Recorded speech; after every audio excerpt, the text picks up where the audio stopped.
Welcome to Capital Catch-Up, your in-depth guide to the latest action in Congress. I am Victor. And I am Lainey.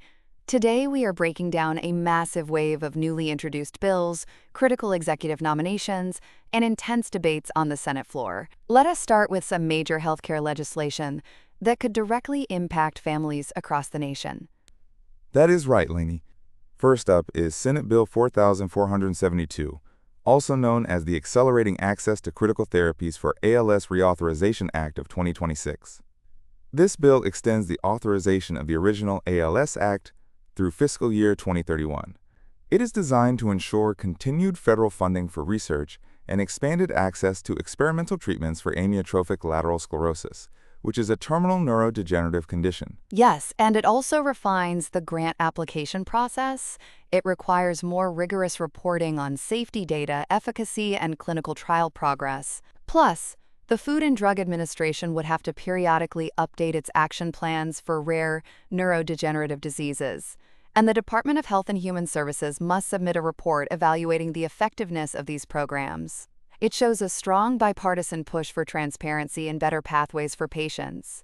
Speaking of comprehensive health plans, Senate Bill 494 is the National Plan for Epilepsy Act. This mandates that the Secretary of Health and Human Services conduct a deep review of federal epilepsy programs, research, and care. The goal is to identify knowledge gaps, address disparities, and prevent epilepsy-related deaths. The Secretary will collaborate with federal agencies, patient advocates, and experts, and then submit a report to Congress within 2 years, with actionable recommendations to make care more accessible and improve life for patients and caregivers. Moving from healthcare to school safety, we have Senate Bill 986, the Safe Schools Improvement Act. This bill addresses bullying and harassment in public elementary and secondary schools.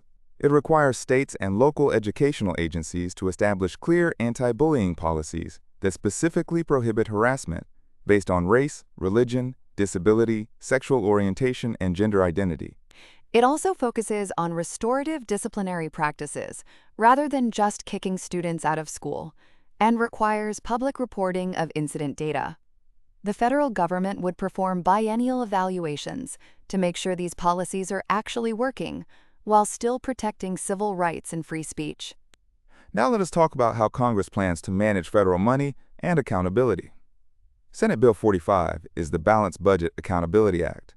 This is a fascinating procedural bill, Lainey.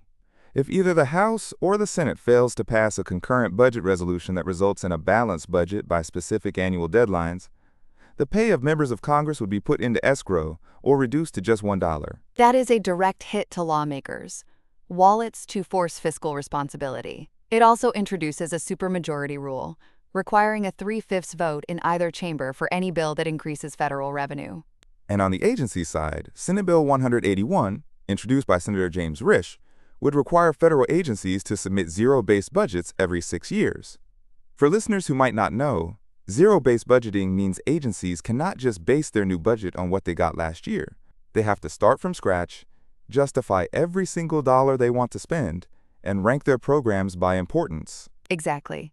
Most agencies would be required to target at least a 2% reduction in discretionary spending under this bill, though the Department of Defense and the National Nuclear Security Administration are excluded. We also see a major crackdown on the misuse of federal funds. Senate Bill 121, the Recover Fraudulent COVID Funds Act, and Senate Bill 1199, the SBA Fraud Enforcement Extension Act, both aim to extend the statute of limitations for pandemic-era fraud to 10 years. That is a significant extension. Senate Bill 121 targets programs under the CARES Act and the American Rescue Plan for criminal, civil, and False Claims Act violations. Meanwhile, Senate Bill 1199 specifically focuses on fraud in the shuttered venue operators and restaurant revitalization programs, requiring quarterly reports from the Attorney General on investigations and fund recovery. Along those same lines, Senate Bill 1047, the Assisting Small Businesses Not Fraudsters Act, would permanently bar anyone convicted of financial misconduct or fraud involving government loans and grants from receiving any future assistance from the Small Business Administration. This restriction also applies to any business associated with them, like officers or major stakeholders, with very narrow exceptions for certain disaster loans. Let us shift gears to some of the socially and economically debated bills. Senate Bill 9, The Protection of Women and Girls in Sports Act of 2025 proposes that for Title IX compliance in athletics, sex must be recognized solely based on reproductive biology and genetics at birth. Any federally funded school that allows individuals born male to compete in female sports would be in violation of federal law. This bill has been read twice and is now on the Senate calendar.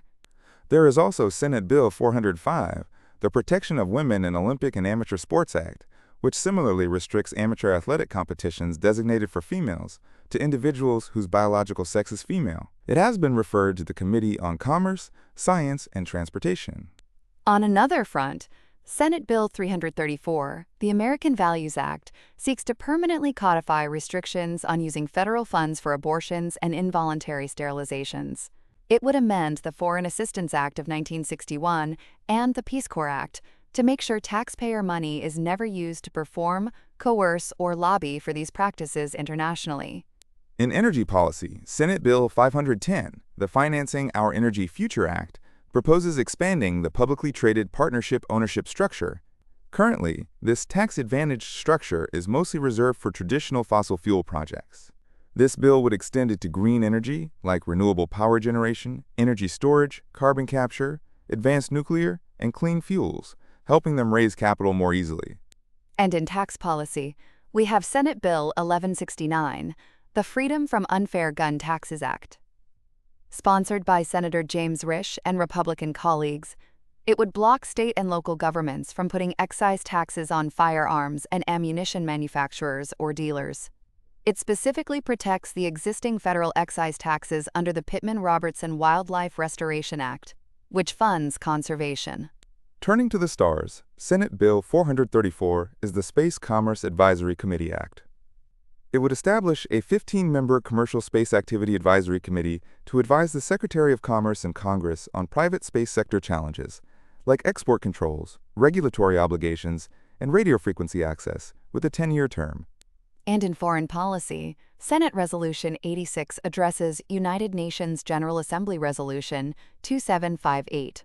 The Senate resolution asserts that the People's Republic of China has misrepresented this UN resolution to claim international consensus for its One China principle over Taiwan. The Senate clarifies that the United States One China policy merely acknowledges Beijing's position without endorsing it, and reaffirms support for Taiwan's participation in global forums. Let us look at who is being tapped for key government roles. We have several notable nominations. Christopher Michael DeBono and Sharon E. Goody have both been nominated to be Associate Judges of the Superior Court of the District of Columbia for 15-year terms. We also have Charlton Allen nominated as General Counsel of the Federal Labor Relations Authority, Edward Epler for Chief Financial Officer of the Department of Transportation, and Sriprakash Kothari as an Assistant Secretary of the Treasury.